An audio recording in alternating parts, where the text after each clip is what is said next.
그러니까 피해자는 셋인데 남자 둘은 확실히 죽였어요. 급소를 찔렀어. 목, 가슴, 복부. 네. 이건 전문가들 솜씨예요.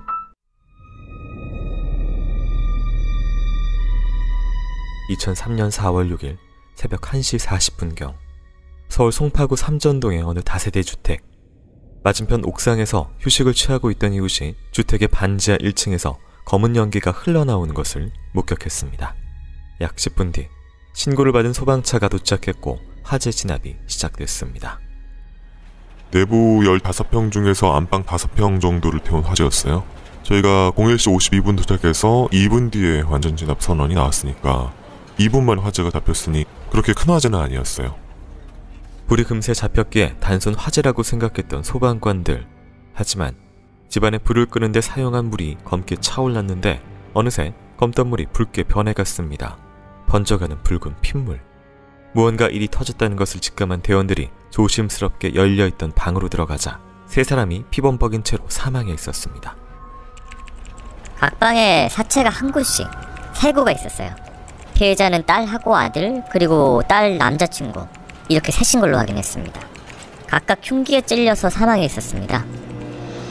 각기 다른 방에서 사망해 있던 세 사람은 남매인 25살의 전민성 씨와 22살의 전미영 씨, 그리고 미영 씨의 약혼자 29살 김지혁 씨였습니다. 시신의 상태는 참혹했습니다. 남매 중 오빠는 목, 가슴, 복부를 흉기로 9군데 찔렸고 동생인 미영 씨는 12개의 크고 작은 상처들을 입었는데 그중 유난히 왼쪽 어깨 뒤에 상처가 집중되어 있었습니다.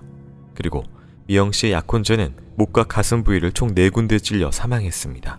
그런데 수많은 상처 중 이상하게도 방어흔은 거의 발견되지 않았습니다. 방어흔이라고 볼 만한 상처가 없었어요. 남성 피해자분들의 경우 한 분은 80kg, 한 분은 100kg. 건장한 체격이었는데도 가해자가 저항도 못하는 상황에서 사망할 정도로 공격을 했다? 이건 예상하기 힘든 죽음인 거죠. 약혼자 김지혁 씨의 손가락에서 발견된 작은 상처가 저항한 흔적의 전부였습니다. 사건 당일 어머니가 운영하는 호프집에서 술을 마신 세 사람. 혹시 저항을 전혀 못할 정도로 만취한 상태에서 범인의 공격을 당한 것일까? 하지만 부검 결과 남성 피해자들은 혈중 알코올 농도 0.14%, 0.15%로 소주 한 병에서 2병 사이를 마신 상태였고 미영 씨는 혈중 알코올 농도가 0.05%로 술을 거의 마시지 않은 것으로 확인됐습니다. 게다가 알코올 외 수면제를 비롯 어떤 약독물도 검출되지 않았습니다. 2003년 강남 일대를 발칵 뒤집어 놓았던 사건. 그 검은 연기를 걷어내고 사건의 진실을 찾는 수사가 시작됐습니다.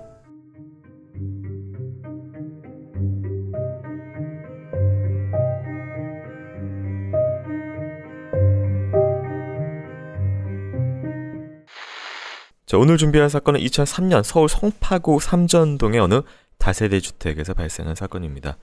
화재가 발생한 이 반지하 집안에서 살해당한 시신 3구가 발견되면서 세상의 사건이 알려졌는데요. 발생한 현장이 다세대 주택 반지하였고요. 앞서서 이제 대원이 말씀해 주신 대로 2분 만에 진화가 된 화재였습니다. 그리고 다른 방에서 발견된 3구의 시신이 있었는데요. 이런 전체적인 맥락은 무엇을 이야기를 할까요? 범죄를 은폐하기 위한 방화. 그러니까 방화는 부차적인 부분인 거죠. 근데 방화도 완벽하게 진행된 것 같진 않아요. 왜냐하면 만약에 그랬다고 하면은 시신을 완전하게 태웠거나 소실됐거나 이런 부분도 아니었어요. 그러면 불을 지른 이유가 뭘까? 그러니까 뭐 신화나 이런 것들을 통해서 확 불이 완벽하게 좀 많이 탄 뭐 이런 거 말씀하시는 보통 건가요? 그렇게 되면은 네. 우리가 차 안에다 시체를 넣고 불을 질러갖고 차가 뭐 거의 뼈밖에 안 남을 정도로 그건 사건이 많이 있잖아요. 네. 그렇게 되면은 그게 자살인지 타살인지 잘 모르죠. 근데 이거는 그냥 누가 봐도 사람이 이렇게 많이 죽었어. 그리고 그렇게 불을 지른다 한들 시체가 다 탈까?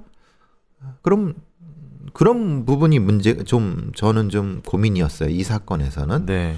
왜냐하면 폐쇄된 공간에 불을 지르면 불이 죽죠. 산소가 사라져 버리니까. 네. 이 검은 연기라고 하는 것은 그런 불완전 연소를 의미를 합니다. 네.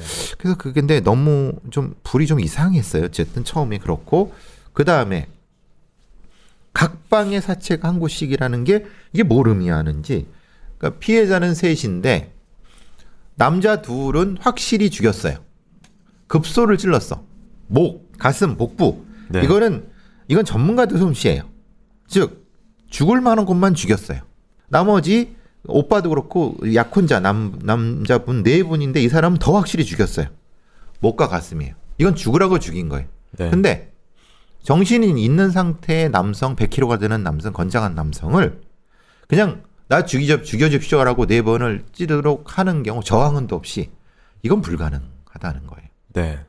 그 얘기는 제압이 당한 상태에서 처형 형식으로 팍 찔렀다고 보면은 맞을 수 있는 예를 들어서 누가 뭐 팔을 잡고 있거나 아니면 뭐 이런 형태거나 아니면 제압당한 상태에서 네. 거꾸로 그러면 이 여성분도 똑같은 방식이어야 되는데 아니에요.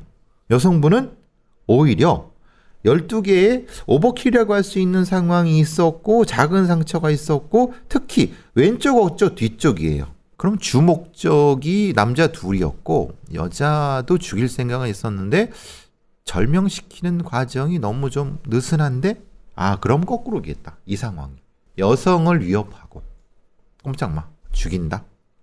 무릎 꿇어 손 내밀어 결박 후에 그 결박하는 과정 제압하는 과정 그러니까 위협하는 과정에 여성한테 상처가 났다. 뭐 어깨나 얼굴 등에 뭐 이런 형태. 네.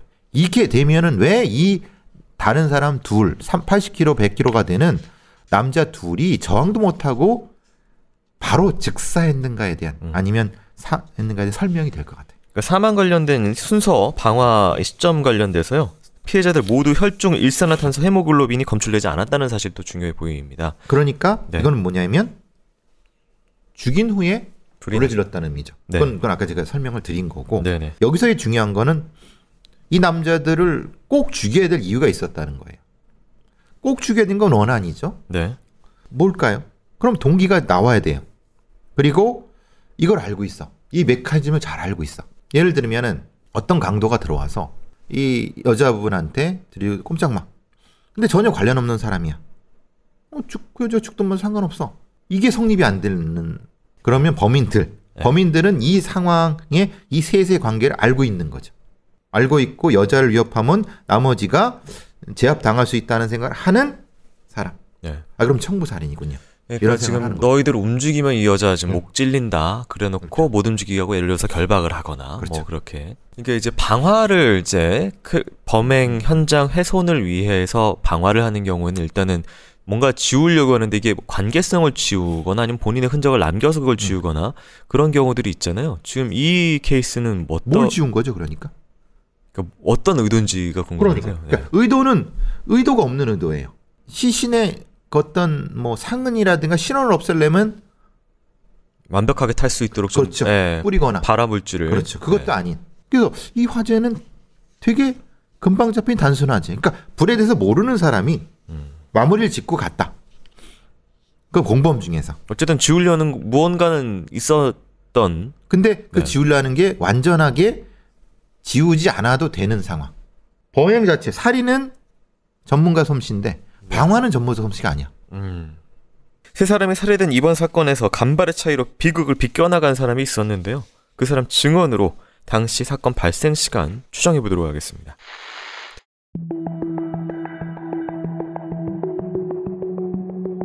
비극이 벌어졌던 그날은 사실 미영 씨 가족에게 무엇보다 의미 있고 기쁜 날이었습니다. 미영 씨와 지혁 씨 양가 상견례 날이었던 것입니다. 상견례를 잘 마친 두 사람은 미영 씨의 오빠와 함께 어머니가 운영하는 호프집에 들렀습니다. 어머니 박 씨는 젊은 나이에 남편과 사별하고 홀로 남매를 키웠습니다. 그동안 가족에게 힘든 일도 많았지만 이날은 모두 잊고 그저 예비 부부의 앞날을 축복하며 술잔을 기울였습니다. 기분 좋게 맥주를 마신 네 사람. 밤 11시 반이 되자 가게 뒷정리를 하고 들어가겠다는 어머니 박 씨를 남겨두고 아들과 딸 그리고 약혼자 지혁 씨 세 사람은 먼저 집에 들어갔습니다. 이후 어머니 박 씨가 일을 마치고 집에 돌아온 시간은 12시 반이 훌쩍 넘은 시간. 아들과 예비 사위는 이미 각각 방에 들어 잠이 들어 있었고 딸 미영 씨만 깨서 어머니를 맞았습니다. 딸과 이런저런 이야기를 나누던 어머니 박 씨는 내연남을 만나기 위해 새벽 1시경 집을 나섰습니다. 그리고 다음날 아침 내연남의 집에서 눈을 뜬 박 씨는 세 사람이 모두 사망했다는 청천벽력과 같은 소식을 들었다는 것입니다. 하루아침에 남매와 예비 사위의 목숨까지 앗아간 새벽의 불청객. 도대체 무엇을 위해 이토록 많은 사람을 살해한 것일까? 돈도 없는 반지하에 와서 3명을 죽여? 그러니까 그게 미스터리야. 아니 내가 강도라면 돈을 훔치려고 반지하 들어가겠어요? 그리고 왜 3사람을 다 죽여 강도가? 그게 미스터리지.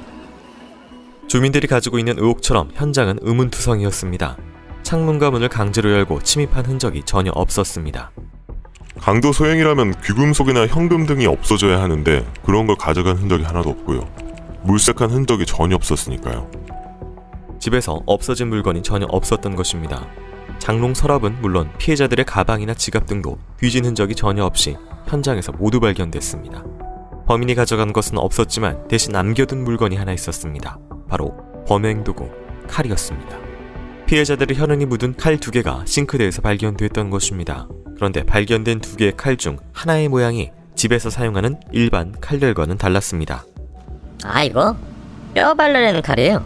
통째로 뼈 발라내는 색인용 칼. 쉽게 말씀드리면 고기랑 뼈 분리할 때 칼질을 하다 보면은 손이 손잡이에서 미끄러지거든요. 근데 이거 손잡이 볼록볼록하게 만들어놔서 안 미끄러지게 만들어 놓은 거죠. 이건 집에서 잘 안 쓰는 칼이죠.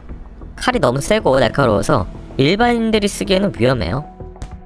일반 가정집에서는 거의 사용하지 않는다는 색임용 칼. 하지만 발견된 칼 2개는 모두 집에서 사용하던 것이었습니다. 범행 도구도 준비하지 않은 채 사람을 죽이러 들어와 색임용 칼을 찾아 범행을 한 범인. 그는 집안의 사정을 잘 알고 있는 사람인 것일까? 지인들은 몇 가지 짚이는 것이 있다고 했습니다. 피해자 미영씨의 전 남자친구 중 누군가 결혼하는 미영씨에게 앙심을 품었던 것은 아니었을까? 또 다른 의혹도 있었습니다. 남매가 빚 때문에 힘들어하고 있었다는 것입니다. 특히 오빠 민성씨는 돈을 벌어야 하는데 자신이 신용불량자라 앞길이 안 좋다는 하소연을 지인들에게 하고 다녔다는 것입니다. 실제 남매는 사건이 발생하기 약 10개월 전부터 카드빚과 사채 등 약 8천여만 원의 빚을 갚지 못해 독촉을 받아오고 있었습니다. 치정과 원한, 그리고 사채업자의 소행. 죽음의 진실은 과연 무엇이었을까요?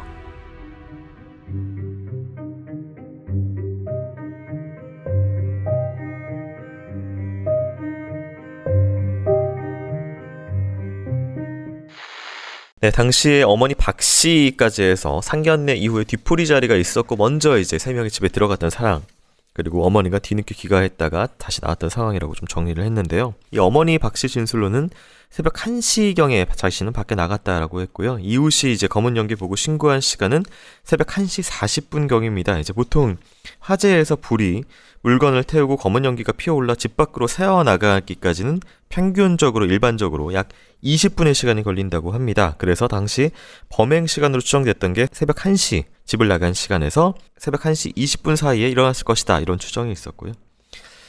이런 시간적인 상황들 관련돼서는 어떻게 보실까요? 시간이 좀 애매하죠. 왜냐하면 보통 강도 사건이나 강도 살인 뭐 이런 게 이제 11시 전에 발생이 가장 많고 그 다음에 2시, 3시 사이 완전히 잠들고. 예.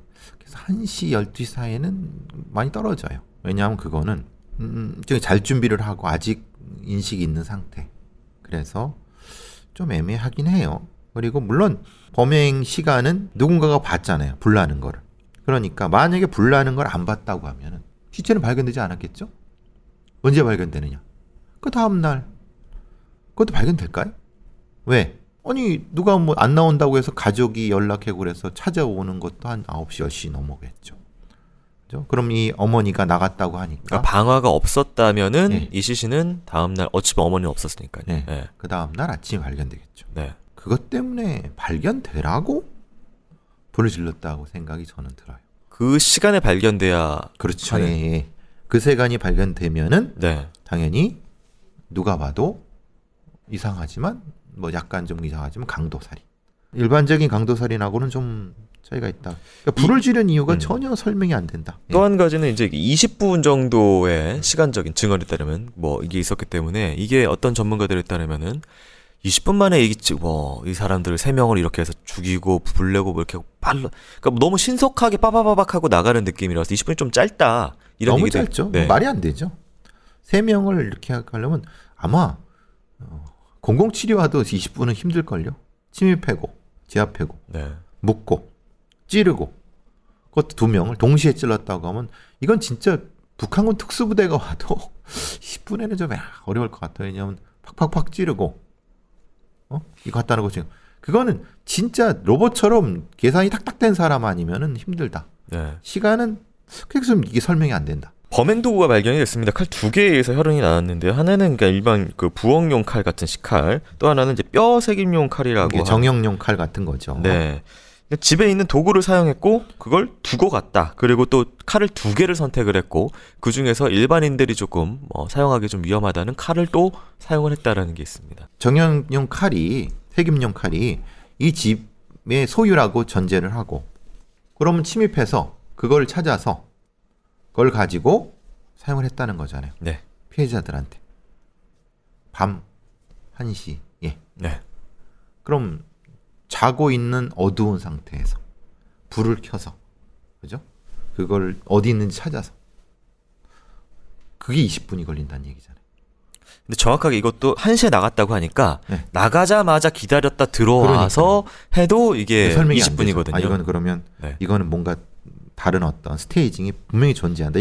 이거는 사건의 전말이 아니다라고 볼 수 있는 부분인 거고. 네. 그리고 칼을 놓고 갔다. 범행 도구는 사실은 이제 어쨌든 사실 발견이 안 되는 게 범인 입장에서는. 근데 전문가들은 놓고 가요. 아, 전문가의 경우. 왜냐하면 이동하다가 건문이나 부신 건문이 아니면은- 걸릴 수도 있으니까 현장에 놓고 가요. 네. 단 그 전제는 지문이 없는 그러니까 장갑을 꼈다는 전제하에서. 네네. 그렇다면 이거 둔 이유는 전문가 개입이 있었다. 네, 이건 이런 분명히 건가요? 청부업자 네. 아니면 전문가가 있어야지. 사람 100kg 되는 사람을 4번, 3번 찔러서 바로 즉사시키기 어렵습니다. 그건 불가능합니다. 네. 아니 할 수 있지만 일반인이. 일반인이 그걸 들어와서 아무런 동기도 없이 네. 미친놈이 아니고 미친놈일 수도 애기도 힘들지만은 네, 침입 흔적이 없고 또 없어진 물건도 없었다. 그러니까 지갑 피해자들의 이런 것도 물세큰도 없었다. 그런 게 없었다라는 거. 보고만 와서 죽이고 바로 갔다. 네, 그러니까 동기도 앞서서 이렇게 해서 네. 결혼을 했기 때문에 전 남친 이런 치정이냐 아니면은 사채에 사실 이런 8천만 원의 빚이 있었기 때문에 채무 원한이냐 이런 얘기도 좀 있었어요. 그리고 약혼자가 거기 있었다는 것도 실제로 상황을 아는 사람인 거잖아요. 그날 밤 거기에 있었다. 네. 사실 공격하기 쉽게 되려고 하면 없는 데 들어가는 게 맞죠. 네. 남자 하나가 없으면은 부담이 적죠. 그렇죠. 네. 이건 또 뭐지? 어쨌든 그런 생각이 들었어요. 자, 범인의 윤곽 더 그려보기 위해서 당시 현장과 시신 상태 그리고 현장에서 발견된 단서 좀 더 살펴보고 오도록 하겠습니다.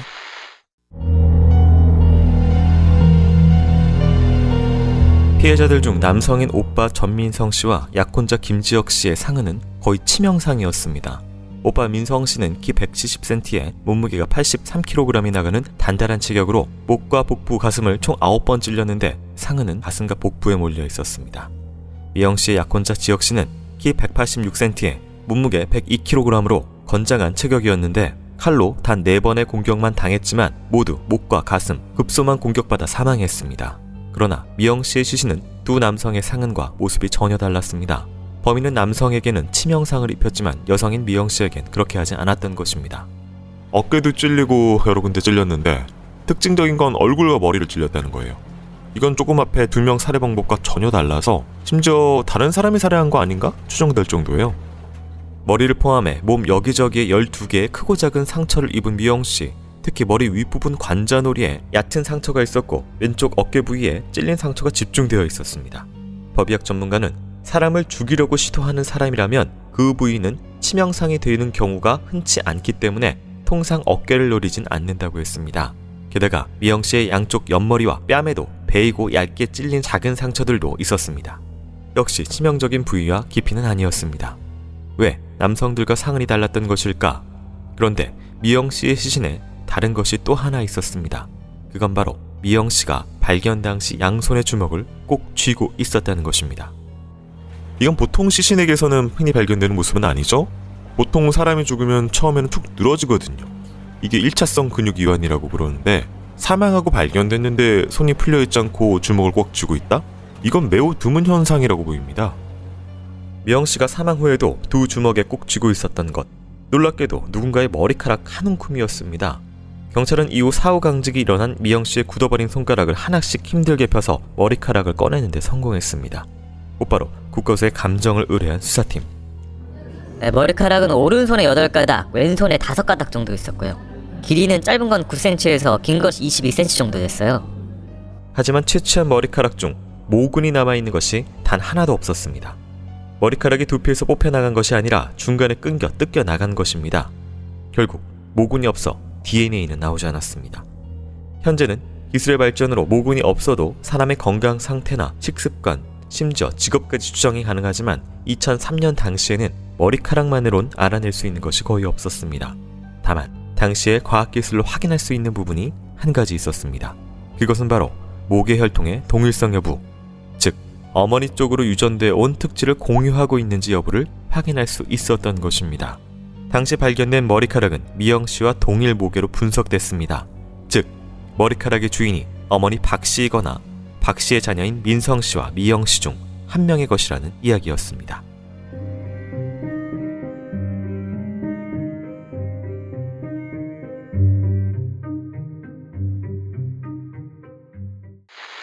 네, 저희가 앞서서도 상흔 관련된 이야기는 했지만 조금 더 집중적으로 다시 한번 좀 살펴봤습니다. 이 덩치와 찔린 부위, 그리고 이제 남성들과 달리 여성은 일명 목숨을 노리고 온 사람이 찌르는 부위는 아니다라는 이야기까지 전문가가 있었는데요.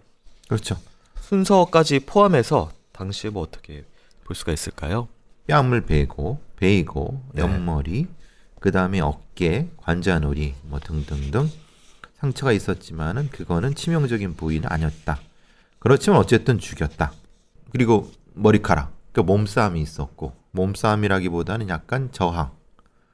근데 저항인데 저항은 같은 것이 없었어. 그러면 일정 정도 결박이 됐을 수도 있지만은 뭔가 이 몸에 밀착된 상황이 있었고, 그 과정에서 머리카락이 뜯겨 나왔고, 그 과정에서 뭔가 이 뭐 고문 수준은 아니라 하더라도 뭘 물어보고 이렇게 이런 것, 그러다가 아까 말씀드린 것처럼 이제 남자들을 제압하는 도구로서 네. 되고, 그 과정에 그 마무리셨다. 그러면 남자를 죽이는 칼과 여자를 죽인 칼은 다르다. 그래서 칼이 앞에 두 자루인가요? 그래서 네. 색임용 칼은 전문가들이 쓰고 마무리를 지었고, 나머지 이 여자를 죽인 칼은 다른 사람, 죽인 후에, 남자들을 죽인 후에 죽였을 수 있겠다. 궁금한 게 이게 어쨌든 남자들이 덩치가 있고 두 명이기 때문에 뭐 예를 들어서 협박을 하는 경우는 이제 묶어놓는 결박흔 같은 것들도 안 발견됐거든요. 그러니까 결박하냐 무릎 꿇어 네. 라고 상태에서 그냥 제압한 상태에서 바로 찔렀을 가능성이 있는 거죠. 그 정도의 전문적인 솜씨였다. 그렇죠. 예, 그런 상태인 거죠. 이게 네. 그렇지 않고는 이게 설명이 안 되는 거예요. 그러면은 이랬을 수 있죠. 한 명은 다른 방에 들어가서 있고 제압되고 소리 지르면 죽인다고 하고, 다른 네. 한 명을 먼저 이렇게 죽인 후에 네. 다시 그 사람을, 다른 사람을 끌어내 갖고, 네. 그러니까 두 명을 보는 앞에서 죽이지는 않았을 수 있다. 왜냐하면 그럼 당연히 보겠죠. 죽는다는 걸. 그러면은 저항을 하겠죠. 그러니까 지금 결박한 여부가 없었다고 하면은 네. 역시 시차를 두고 죽였을 수 있겠다. 시야에서 벗어나는 방식으로. 그러면 이걸 계산할 수 있으면 사실 대단한 전문가들, 뭐 대단하기보다는 어느 정도의 지식이 있는 전문가라고 보는 것이 맞을 것 같다는 생각이 드는 거예요. 머리카락이 나왔습니다. 머리카락이 왼손에 5가닥, 오른손에 8가닥인데 짧은 건 9cm에서 긴 거는 22cm까지. 그리고 모근이 다 잘려 있으니까 아마 실제로는 이거보다 더 길었을 거고요. 네. 그러니까 여성일 가능성이 높겠죠. 경찰에서는 고통스러워서 본인의 머리를 쥐어뜯은 게 아니냐, 뭐 이런 이야기도 있었거든요. 근데 고통스러워서 네. 하면은 자기가 머리를 잡았다는 거잖아요. 칼에 찔린 상태에서 고통스러워서 자기 머리를 막 잡고 했잖아요. 그럼 그때 안 뜯었다. 죽었다는 거잖아요. 네, 죽어가는 과정에서 뭐를 네. 했었다. 근데 문제는 그거잖아요. 네. 남자들은 확실히 죽였어.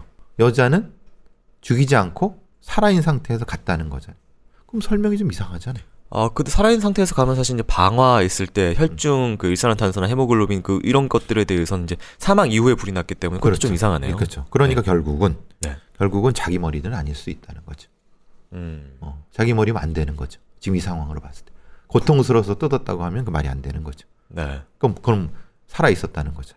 그럼 부러지르고 갔으면은 조금이라도 살아 있잖아요. 네. 그럼 일산화탄을 마셨겠죠. 호흡을 했을 텐데. 그렇죠. 예. 네, 알겠습니다. 자, 사건 당시 간발의 차이로 목숨을 건졌다는 어머니 박 씨. 하지만 이후 수사에서 어머니 박 씨 가장 유력한 용의자가 됐습니다.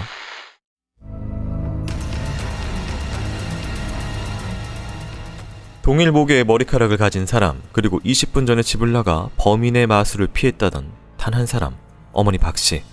수사팀은 처음 박 씨의 진술을 들었을 때 뭔가 수상하다고 생각했습니다. 박 씨는 처음 진술에서 이렇게 주장했습니다. 제가 가게 문을 닫고 밤 12시 반쯤에 집에 도착했는데 그때 딸은 혼자 깨어 있었어요. 딸이랑 수달 좀 떨다가 찜질방에 가서 자려고 인사를 하고 밖으로 나왔어요. 그때가 새벽 1시쯤이 됐었어요. 초반 진술에서는 그날 찜질방에 가서 잤다고 말한 박 씨. 하지만 찜질방에 간 기록이 없자 집에서 나와 택시를 타고 신월동에 있는 내연남의 집으로 갔다고 말을 바꿨습니다. 하지만 그날 밤 어머니 박 씨가 탔다는 택시는 결국 찾을 수 없었습니다. 게다가 내연남의 집은 박 씨의 집과 30km 정도 떨어진 곳에 있었습니다. 그러나 그날 새벽 박 씨가 내연남의 집까지 가는데 평소보다 30분에서 1시간 정도가 더 걸렸습니다. 차도 없는 새벽, 그렇게까지 늦게 도착한 이유는 무엇일까? 박 씨는 그 빈 시간 동안에 어디서 무엇을 했는지에 대해 정확하게 설명하지 못했습니다. 통신 내역이나 기지국 위치도 다 수사해봤지만 딱 부러지게 어디 가서 무슨 활동했을 것이다. 그런 부분에 대해서는 아쉽게도 밝히진 못했습니다. 경찰은 수사 초기에 어머니 박 씨의 진술대로 약 20분 안에 살인과 방화가 일어났다고 추정했습니다. 하지만 만약 새벽 1시에 집에서 나갔다는 박 씨의 주장이 거짓이라면 집에 도착한 시간은 12시 반부터 화재가 발생했을 것으로 추정되는 새벽 1시 20분까지 범행이 일어났을 시간은 총 50분으로 늘어납니다. 성인 남녀 3사람을 살해하고 방화하기에는 충분해 보이는 시간. 하지만 정말 10년이 넘는 세월 동안 홀로 남매를 키운 어머니가 살인범인 것일까? 믿기지 않는 추정이었습니다. 하지만 아니 어느 날은 미영이가 엄마한테 막 대들고 싸움을 하더라고. 그래서 내가 야, 너 엄마랑 그렇게 싸우는 거 아니다 하니까 울면서 이모가 뭐라냐, 엄마라는 사람이 우리 오빠랑 나 신용불량자 만들고 또 남의 돈 쓰겠다고 저렇게 악덕은히 쓴다, 남자친구한테 창피하다 그러더라고. 알고 보니 전씨 남매에게 있었던 몇 천만 원의 사채 빚은 어머니 박 씨가 자식의 명의로 빌린 돈이었습니다. 박 씨는 자식의 명의로 사채를 빌려다가 일이 망하면 또다시 자식의 명의로 사채로 빌리는 생활을 반복했습니다. 결국 자신의 자녀를 신용불량자로 만든 엄마. 게다가 박 씨가 돈을 빌린 사람은 또 있었습니다. 보증서 달라고 전화 오고 돈 빌려달라고 전화 오고 아주 수시로 전화를 됐어요. 이것 때문에 스트레스 받는 사람이 나뿐만 아니라 이 동네 많아요. 이게 끝이 아니었습니다. 문서를 위조해 사채를 끌어다 써서 오히려 사채업자가 피해를 입기도 했다는 것입니다. 한 주민은 사채업자가 박 씨의 집 앞에 주저앉아 우는 모습까지 봤다고 했습니다. 심지어 박 씨는 자신이 운영하는 가게 직원들의 임금까지 체불한 채 야반 도주를 하기도 했습니다. 이웃을 포함한 지인들 그리고 근처 상인들에게 빌린 돈만 3억 원. 게다가 사채 빚을 합하면 박 씨는 4억의 빚이 있었습니다.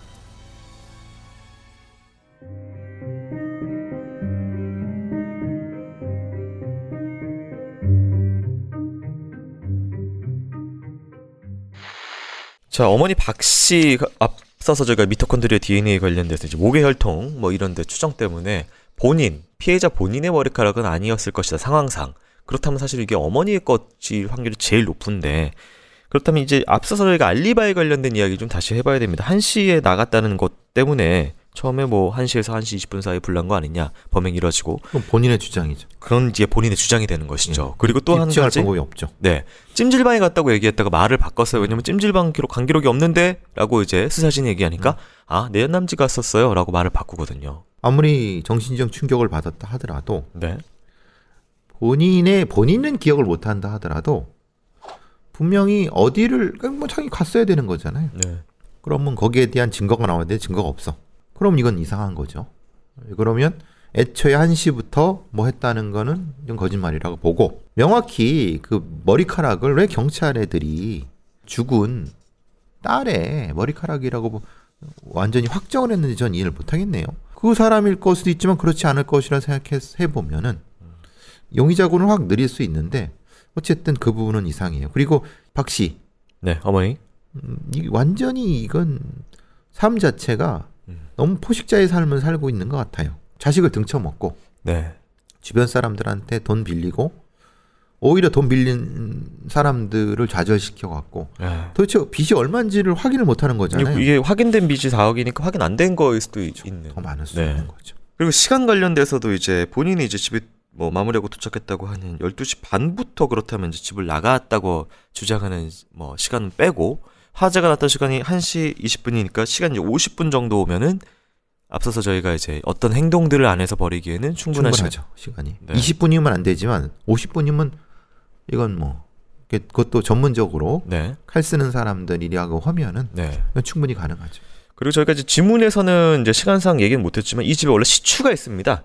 시추가 어떻게 발견되냐면 나중에 동네를 돌아다니는 모습이 네, 발견이 되거든요. 그래서 이게 개가 또 짖는 소리를 또 들었다는 사람은 없고 그런데 안에서는 뭔가 상황이 발생을 했고 그렇다면 사실 개는 안 짖는데 안에서 상황이 발생하려면은 이 집에서 거주하는 사람이 가족이어야 되죠. 네. 그것 때문에 사실 또 어머니 박 씨의 용의점도 그때 당시 또 부각이 됐었거든요. 그런 부분이 있다는 거 좀 말씀을 드리고요. 이 어머니 박 씨가 만일 이 용의자라고 한다면은 사실은 이제 어쨌든 뭐 가족들에 관련된 빈 문제는 이해가 되나 이 남자 건장한 체격의 사위 예비 사위가 있는 이 상황을 이 순간을 선택을 했다라는 부분 때문에 이 위험 부담성이 좀 올라가잖아요. 그래서 저도 이게 걸리는 네. 게 두 가지를 선택했을 것 같아요. 만약에 남매만 있는 상태에서 보험 살인을 계획했다고 하면은 의심받을 수도 있는 생각이 들어요. 그러니까 오히려 너무 타겟이 명확하니까. 그렇죠. 기분 좋은 네. 상태에서 어차피 예를 들면 전문가들은 마련돼 있어. 별거 아니야. 라고 했을 때 선택을 했다고 하면은 충분히 가능할 수도 있는 거죠. 어차피 한 명 죽이나 두 명 죽이나. 그러니까 이제 남매만 죽고 다음날 아침에 불이 안 난 상태로 남매가 발견됐을 경우에 용의군하고 남매와 사위가 같이 죽고 방화까지 일어났을 때의 용의군하고는 완전히 다른 달라질 수 있는 상황이라서 그러니까. 앞서서 교수님께서 이 방화가 일부러 좀 보이라고 낸 방화는 아니냐. 시간을 확인. 네, 시간도 확인시켜주고 우리가 치과 의사 모녀 사건에서 네. 불을 지른 것도 역시 네. 시차를 명확히 확인해 주잖아요. 네. 그런 어떤 지표로서 방화가 이용된 것이 아니냐. 자, 당시 뭐 급전이 필요했던 어머니 박 씨, 경찰이 어머니 박 씨를 가장 유력한 용의자로 올렸던 결정적인 이유가 있었습니다. 그 이야기 듣고 오도록 하겠습니다.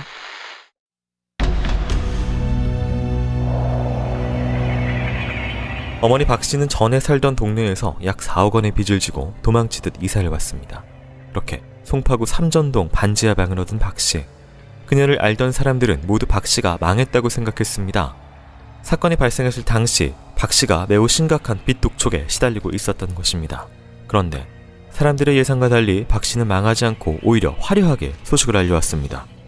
사망사건이 발생하고 약 1년 뒤인 2004년 5월 박 씨의 이름으로 프랜차이즈 사업을 시작했다는 신문기사가 났던 것입니다. 박 씨의 사정을 잘 알았던 이웃 주민들은 그 상황이 그저 당황스럽기만 했습니다. 아니 가게 앞에 지나가는데 저기가 그 아줌마가 하는 가게래. 너무 황당했어요 진짜. 그렇게 망해가다가 자식들 죽고 가게 차린 거지. 엄마만 살았다는 게 미스터리하잖아요. 그때 보험 엄청 들었다고 하더라고. 박 씨는 사건이 발생하기 5개월 전인 2002년 겨울 전씨 남매 앞으로 총 4개의 종신보험을 들었습니다. 당시 빚 독촉에 시달리던 박 씨는 약 5개월간 50만 원이 넘는 돈을 밀리지 않고 보험료로 입금했습니다.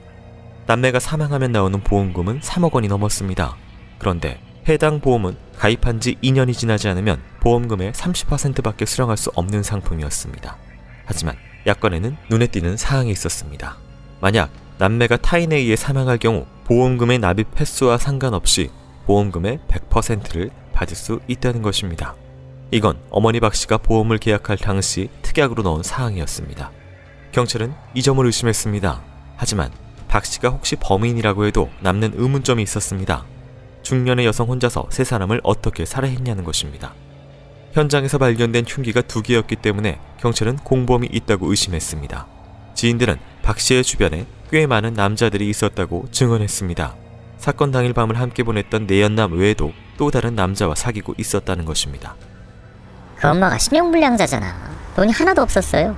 그런데 택시하는 아저씨가 있었거든요. 그 엄마가 택시 아저씨한테 차를 사줬다고 하더라고요. 박 씨가 또 다른 내연남에게 사건 이후 차를 사줬다는 것입니다. 내연남의 직업은 공교롭게도 택시 기사였습니다. 박 씨가 택시 기사에게 아파트를 사주기도 했다는 소문도 돌았지만 택시 기사였던 내연남은 사실이 아니라고 했습니다. 하지만 차는 그랜저를 중고로 받았다고 진술했습니다. 하지만 자신은 그걸 몇 개월 타다가 다른 차로 바꿨다고 했습니다. 그 중고차는 박 씨가 신내린 구주를 하면서 무당에게 줘버렸다고 했습니다. 혹시 사건 당일 박 씨가 탔다는 택시의 주인이 이 남성은 아닐까? 하지만 나 그때 서울에 없었어요. 강릉에 있다가 9월쯤에 왔어요. 아유 근데 나도 좀 되었지. 내 딸 앞으로 해서 사채업자한테 대출을 받았더라고. 그 여자가 사채업자가 왔었어. 내 딸이 미성년자였거든. 아니 미성년자 앞으로 어떻게 사채를 주냐 했지. 말도 마요. 택시기사는 박 씨가 어느 날은 자신의 누나에게 전화를 해서 자기 핑계를 대며 돈을 빌린 적도 있다고 했습니다. 지인들은 하나같이 박 씨가 병 쪽으로 돈에 집착했다고 증언했습니다. 아니, 엄마랑 저랑 은행 가잖아요. 은행 가서 그 여자랑 마주쳤는데 저희가 돈을 입금시키려고 돈이랑 통장을 들고 있었단 말이에요. 근데 진짜 얘기를 하면서도 돈에서 눈을 못 떼더라고 그 여자가. 아예 우린 쳐다도 안 보고 돈에 눈이 돌아가 있어. 그 정도예요. 결국 사건이 발생하고 1년이 지나지 않아 박 씨는 남매의 사망보험금 3억 원을 수령했습니다.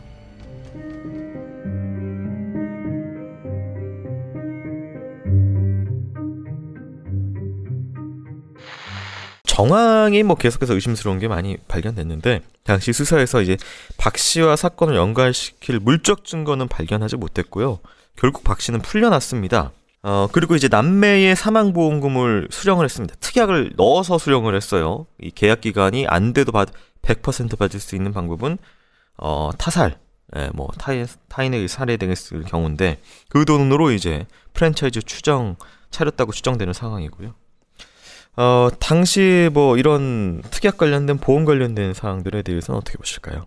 만약에 이런 사건이 지금 벌어졌다면 이 보험회사의 FIU 같은 데라든가 네. 보험조사원들 그리고 아마도 보험회사는 이 사람을 상대로 소송을 했을 겁니다. 네. 근데 2003년도에는 되게 엉망으로 운영된 게 많았고 그리고 상대적으로 3억 정도였으면은 애매했을 겁니다. 2001년이라는 기간을 고려하더라도 20년 전이라고 네. 하면 대충 하면 2배 정도 차이 나도 네. 6, 7억, 7, 8억 된다고 처음 치면은 지금 이 건은 그래서 액수가 좀 애매해서 보험사가 그랬을 가능성을 얼마 추정해 봅니다만은 네네. 지금 이 건은 제가 사실 이해를 못하는 거는 경찰이 그러면 당일날 박 씨의 행적은 어떻게 수사했냐 이 말이에요. 본인이 얘기하지도 않고 모르는 걸로 끝났다는 거예요.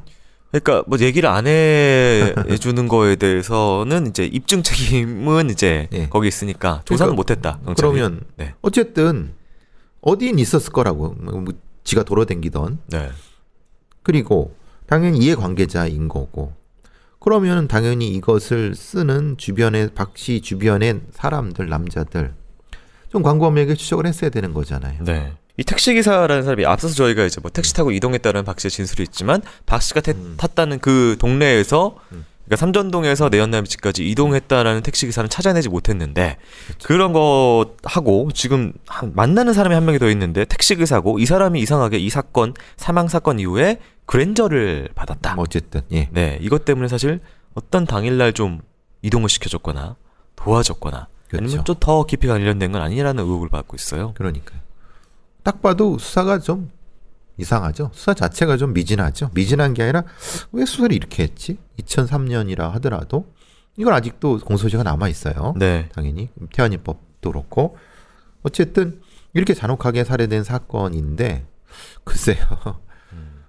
수사할 부분은 분명히 존재를 하죠. 당시에 박 씨 주변의 남자 이건 분명히 그냥 보통의 사람은 할 수 없는 거예요. 그럼 전문적으로 청부를 받은 어떤 사람 찾는 거 글쎄 이거 그게 그렇게 어렵나요? 그리고 당연히 박 씨한테는 동기가 있어. 네. 그럼 자기가 못하니까 그럼 통신수사를 해서 관련된 걸 찾아서 분명히 그 사람한테 넘어간 돈이 있었을 거예요. 네.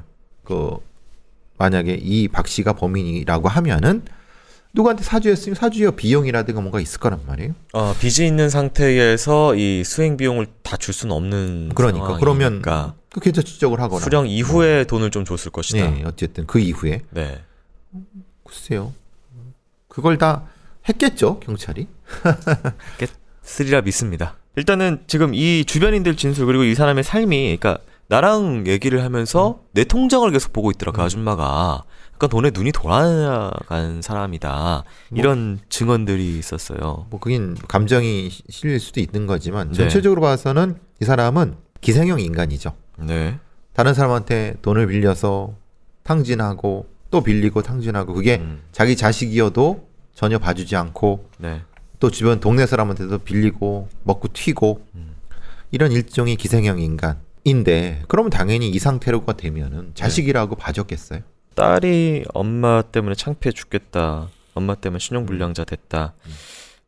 그리고 그 딸과 이제 아들 이름으로 보험금은 특약으로 수령을 했다. 뭐 이런 부분들이 굉장히 좀 눈에 밟히는 하지만 뭐 입증할 물증은 없어서 미제가 된 사건입니다. 그 뒤에 분명히 돈 거래라든가 제3자 거래라든가 있어야지 맞죠. 그걸 뭐 공짜로 그렇게 해줄 수 있는 사람은 없잖아요. 네. 그러면 왜 그럼 지금 미제 사건을 수사를 안 하고 있죠? 하고 있나요? 뭐 들어오기 전까지는 뭐 멈춰 있는 수사한 거죠 미제팀에서 보통. 이런 건 보통 안 해요. 캐비넷 안에 있을 확률이 높다. 네, 그렇죠. 자, 당시에 뭐 축하는 날 자리에서 그날 밤에 사망했을 그리고 정말 완전 극에서 극으로 그냥 삶이 끝났을 텐데요. 너무나 안타깝고요. 부디 이제 미제니까 진실이 좀 밝혀지길 기원해 보면서 피해자 명복 빌면서 오늘 방송 마치도록 하겠습니다. 오늘의 크람 여기까지입니다. 교수님 수고하셨습니다. 수고하셨습니다.